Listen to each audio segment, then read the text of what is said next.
दुर्गा सप्तशती का 7वां अध्याय, चंड और मुंड का वध।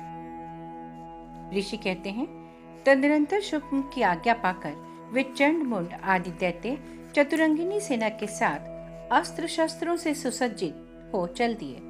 फिर गिरिराज हिमालय के स्वर्ण में ऊंचे शिखर पर पहुंचकर उन्होंने सिंह पर बैठी देवी को देखा। वे मंद मंद मुस्कुरा रही थीं।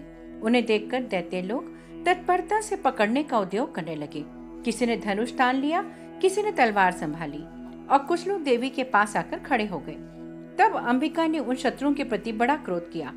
उस समय क्रोध के कारण उनका मुख काला पड़ गया, ललाट में भौहें टेढ़ी हो गई और वहां से तुरंत विकराल मुखी काली प्रकट हुई, जो तलवार और पाश लिए हुए थी। वे विचित्र खड्गवान धारण किए और चीते के चर्म की साड़ी पहने नरमुंडों के माला से विभूषित थी। उनके शरीर का मांस सूख गया था, केवल हड्डियों का ढांचा था, जिससे वे अत्यंत भयंकर जान पड़ती थीं। उनका मुख बहुत विशाल था, जीभ लपलपाने के कारण वे और भी डरावनी प्रतीत होती थीं। उनकी आंखें भीतर को धंसी हुई और कुछ लाल थीं। वे अपनी भयंकर गर्जना से संपूर्ण दिशाओं को गुंजा रही थीं। बड़े बड़े दैत्यों का वध करती हुई वे कालिका देवी बड़े वेग से दैत्यों की उस सेना पर टूट पड़ी और उन सबको भक्षण करने लगी। वे पाशव रक्षकों, अंकुशधारी महावतों, योद्धाओं और घंटा सहित कितने ही हाथियों को एक ही हाथ से पकड़कर मुंह में डाल लेती थी। इसी प्रकार घोड़े, रथ और सारथी के साथ रथी सैनिकों को मुंह में डालकर वे उन्हें बड़े भयानक रूप से चबा डालती थी। किसी के बाल पकड़ लेती और किसी का गला दबा देती, किसी को पैरों से कुचल डालती और किसी को छाती के धक्के से गिराकर मार डालती थी। वे असुरों के छोड़े हुए बड़े बड़े अस्त्र शस्त्र मुंह से पकड़ लेती और रोष में भरकर उनको दांतों से पीस डालती थी। काली ने बलवान एवं दुरात्मा दैत्यों की वह सारी सेना रौंद डाली, खा डाली और कितनों को मार भगाया।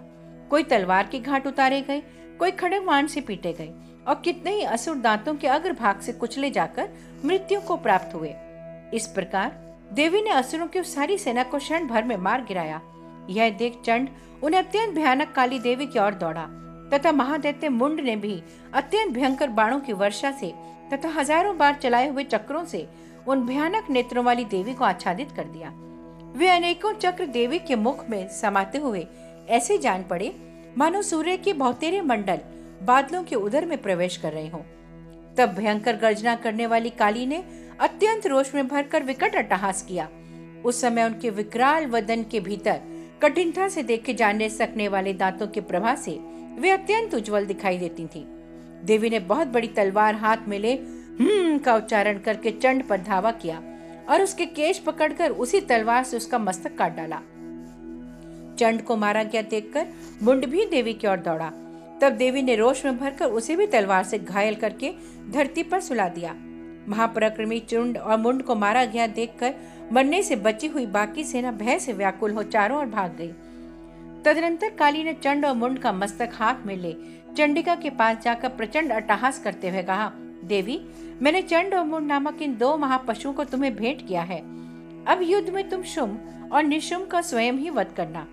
ऋषि कहते हैं, वहां लाए हुए उन चंड मुंड नामक महादैत्यों को देखकर कल्याणमयी चंडी ने काली से मधुर वाणी में कहा, देवी, तुम चंड और मुंड को लेकर मेरे पास आई हो, इसलिए संसार में चामुंडा के नाम से तुम्हारी ख्याति होगी। इस प्रकार श्री मार्कंडेय पुराण में सार्वणिक मनवंतर की कथा के अंतर्गत देवी महात्म्य में चंड मुंड वध का नामक 7वां अध्याय पूरा हुआ।